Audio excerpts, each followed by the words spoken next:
The views expressed are not those of local community broadcasting, WYML LP, or its management, volunteers, or underwriters.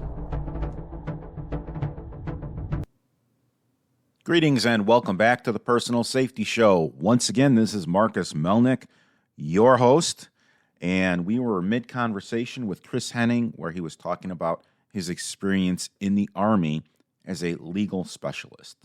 So, continue to listen, and we'll wrap this up at the end of the show. Thank you. You do congressional inquiries. A person from Washington writes saying, my constituent, member of the House or the Senate, writes stating, my constituent has this issue, blah, blah, blah, blah, and you rustle the answers for them. There are other elements tied to it, some governmental claims work. And when I got out of the Army due to a medical discharge, my left wrist had to be fused. I followed my wife up to the Boston area and used my vocational rehabilitation benefits to continue my education. The VA, which can at times be a bear to try and work through, though attempts have been made in recent years to improve the process, and there are more advocates out there for the veterans. They're like, we'll give you an aptitude test and we'll give you an interest test, and from that we'll give you options. And they came up with the option that we would pay for you to become an accountant, to become an advertising executive, or to become a paralegal. I'm like, I've already got my degree. You can pay for law school. If you can pass the LSAT and you can get into a law school in Massachusetts, we'll pay for it. Luckily, you have a number of very, very good law schools right up around Boston. At the time I was there, I believe it was 3 in the top 25. I was able to get into Boston University. At Boston University, I participated in the criminal clinical program. I thought at the time I would be a prosecutor. In my first summer of law school, I interned with the Norfolk County District Attorney with the criminal clinical program. I was a student prosecutor for Norfolk County in my third year. My second year of law school, they didn't have any paid internships, so I did a summer commercial real estate and corporate law, and I was a member of the National Criminal Procedure Moot Court team for Boston University. So obviously, I was thinking I would take the route of a prosecutor. However, on graduation, when people looked at the second summer's internship, the sort of joking response I got is, you can understand this stuff? We can find a litigator a dime a dozen, but somebody who can break down some of this is a different beast, so to speak. So I've been working primarily in-house. So what would you say your area of specialty is? Primarily, I work with contracts, corporate, and commercial real estate. My last position had been with Extenet Systems, LLC. What I was doing was licensing the use of proprietary cellular networks, and my focus was on in-building networks, so all of the rights deriving from whatever rights we were able to acquire from the venue. So places like Fiserv Arena up in Milwaukee, the McCormick Place expansion has an Extenet network locally. They also do, and I worked on licensing of outdoor networks where they're used for in areas either where the carriers are unable to have built or get onto macro towers. And a lot of places have Extenet qualified as utility, and we're able to use utility easements, get pole attachment rights to go onto the power poles, the light poles, traffic signals, and in doing that, be able to provide the coverage for areas, and now with the expansion of 5G, provide the necessary infrastructure and coverage for the densification required due to all of the bandwidth that's being eaten up with the 5G technology. Unfortunately, I'm one of the many who has suffered the exodus of corporate headquarters from the state of Illinois with Extenet which again is a great company, moving their headquarters down to Frisco, Texas, due to their what are very reasonable business decisions to place them in closer proximity to their significant customers. You know, it's interesting you say that. Before I segue, can you give everyone your contact information in case someone would like to hire you as an attorney? They can probably message me best through Henning459.com. Perfect. Henning, that's Henning, the word for FOR, and the number 59.com. Yes. They can look at that for the campaign information. And if they are looking to contact me, or if they're willing to volunteer and help, if they'd like to pass on messages of support, that would be fantastic. The other email that might be useful would be cfhenning@cfhenninglaw.com. Chris is running for state representative for 59th Illinois House District, and terms are 2 years with no term limits.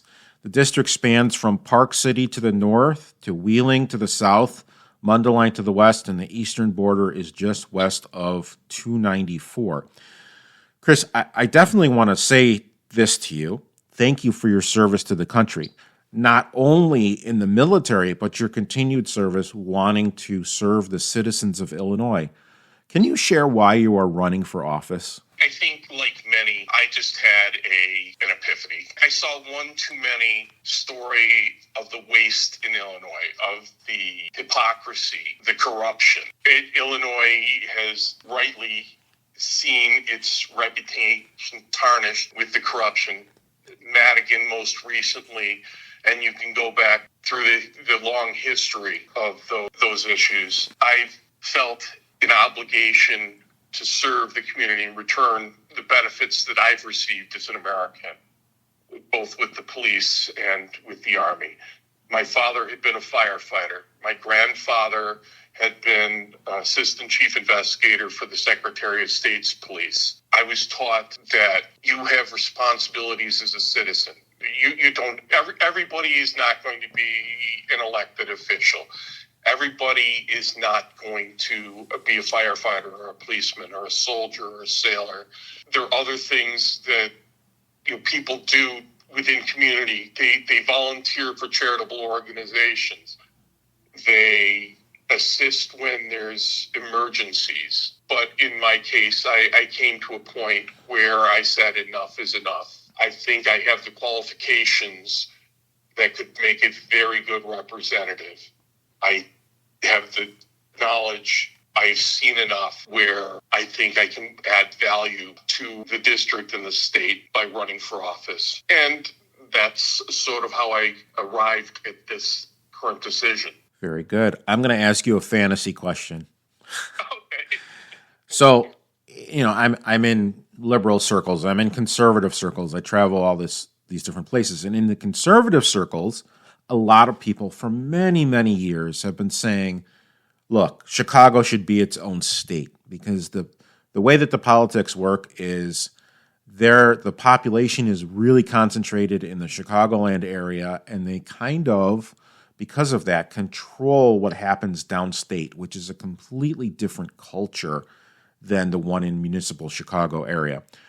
What do you think about a 51st state of Chicago?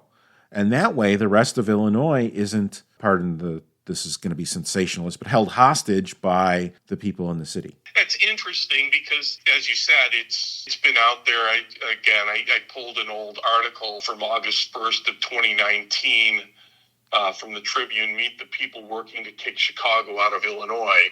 It's been kicking around for a while.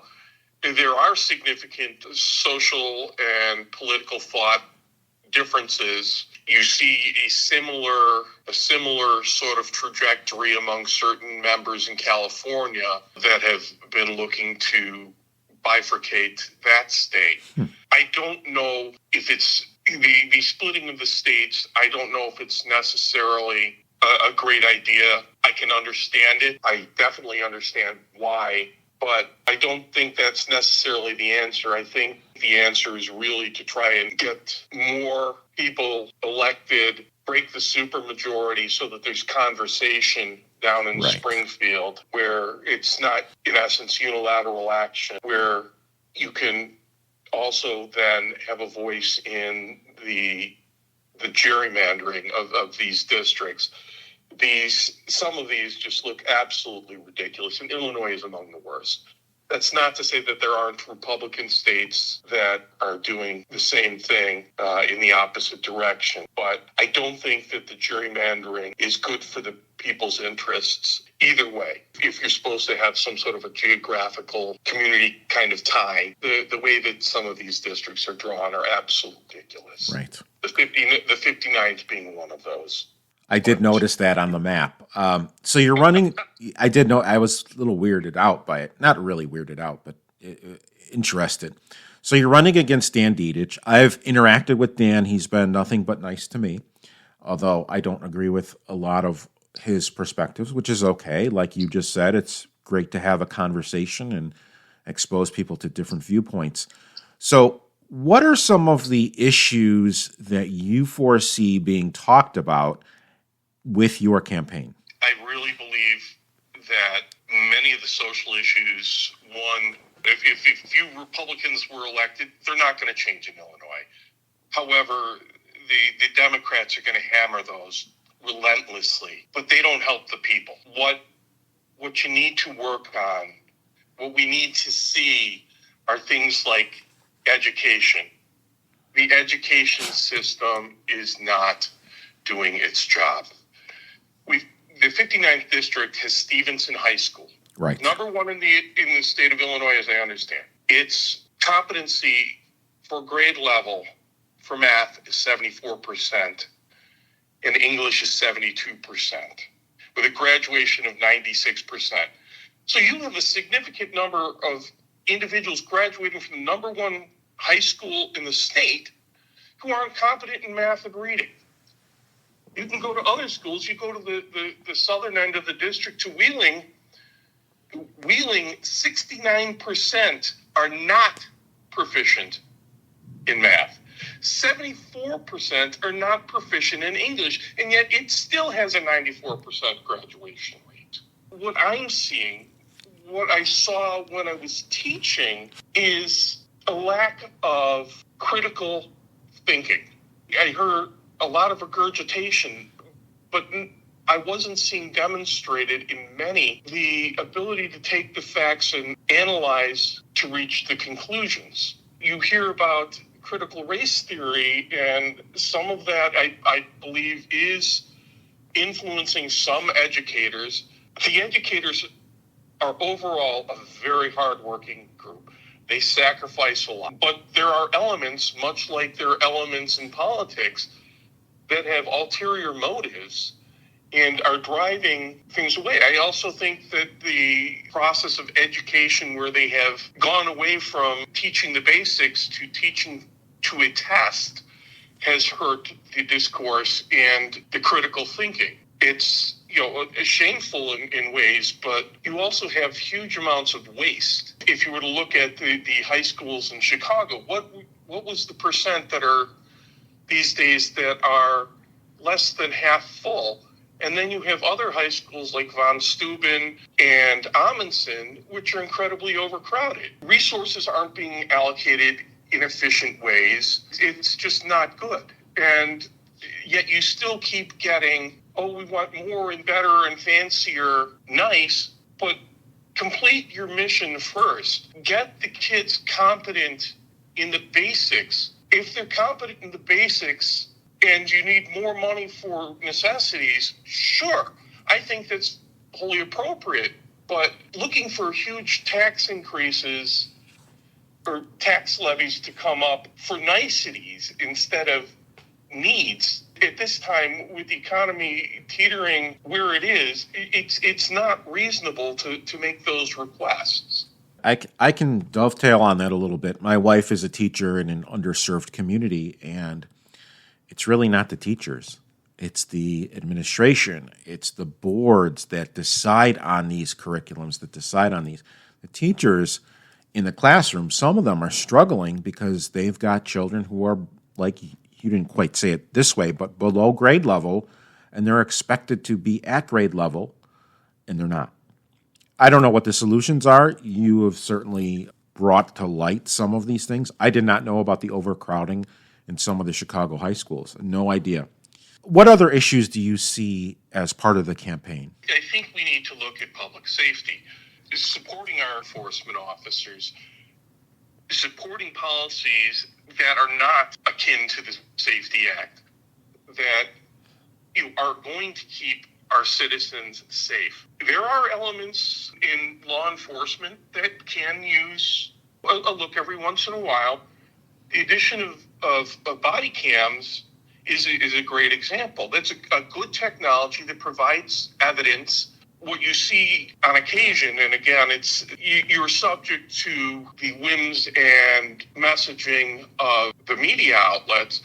Quite often, those body cams completely contradict the stories of police abuse or improper behavior. Many of those complaints are coming out of the feelings of the individual who is experiencing an encounter with the police officers in a high stress situation. And again, each person is going to have different experiences.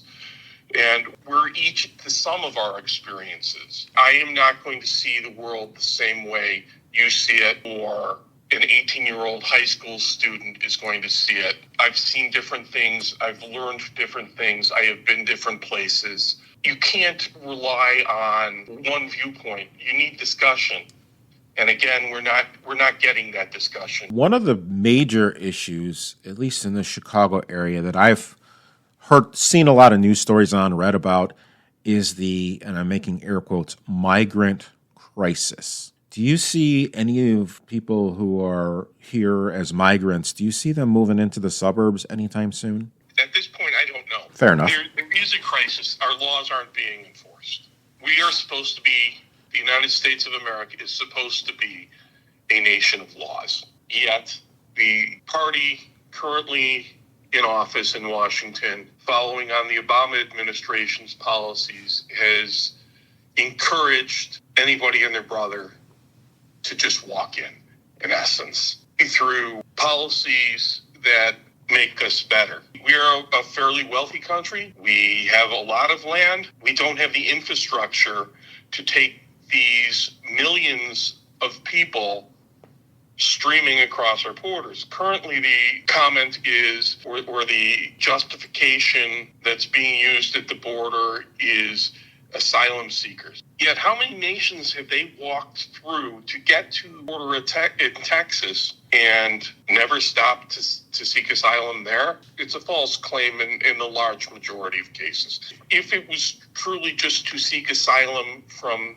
their government and its oppression, there were many stops that could have been made along the way. They wanted to be in America. The Canadian border is open as well. You just don't hear as many reports. It's not as porous as the border down in Texas. But we have real issues, and we don't have the infrastructure to manage the crisis that's being presented.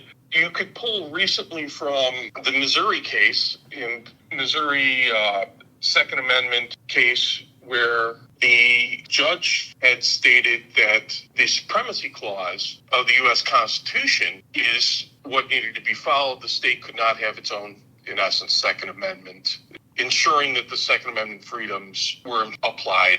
Again, relying on the supremacy clause, the federal law supersedes. But we have states and cities like Chicago and New York that openly reject the federal law as it applies to illegal aliens. Shouldn't the supremacy clause be enforced in these instances as well?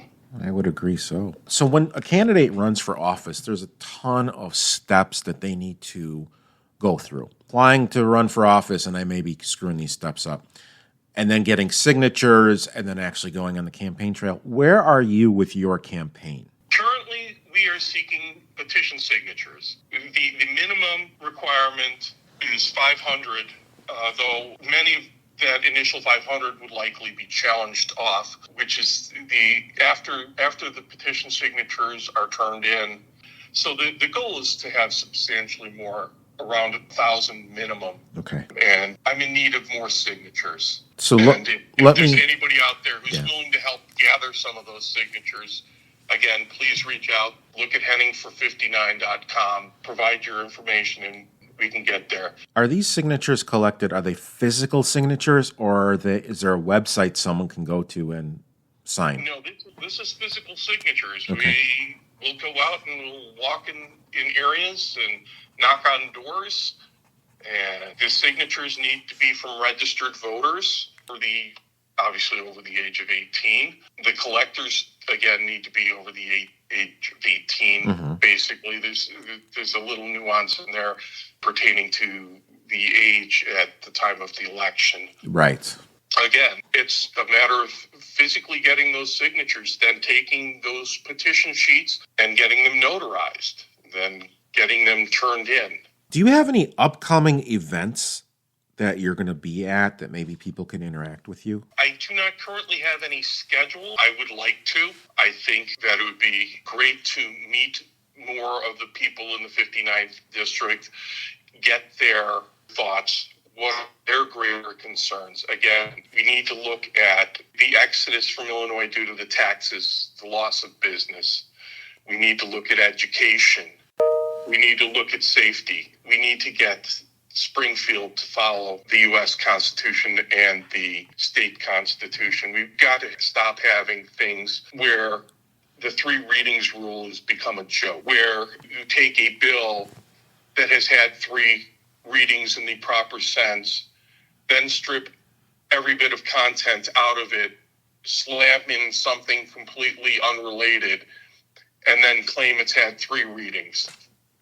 I hate that. The Illinois Supreme Court, in a couple of recent decisions, appears to be open to re-examining that issue, and I think that would go a long way towards fixing some of the problems that we have. Do you have yard signs yet? No, yard signs probably won't be ordered until around January. Okay. At this point, the campaign's young. It's not flush with cash. So do you have a donation portal on your henningfor59.com website? It will be active very shortly, hopefully by the time that this interview airs. Great. And Giving Tuesday is coming up, everyone. So hint, hint. I became aware of you when I was visiting a store, and I saw your pamphlets out there. I actually have it in front of me.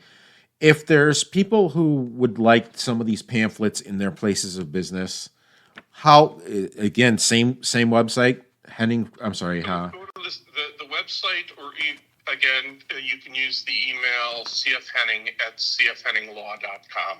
Make a request, and I can see if I can get you some of those. Okay. What final thoughts can you share with our listeners regarding your history, your campaign, or maybe even something that I didn't bring up or I didn't ask? I'm from Illinois. I've spent a large portion of my life in Illinois, the last almost 23 years here in Mundelein. I've seen a lot of change. I've seen things for the better and things for the worse. I'm here looking to help the people of Illinois. I'm not here to be spouting doom and gloom. I'm not here to try and scare people into voting because they're afraid that some issue is going to just vanish. I'm here to try and provide answers that will help the people, that will improve their lives and the lives of others in the state. The object is to return Illinois to a position where it's growing, it's vibrant. The people are interacting well with each other. It's safe. The children are being taught.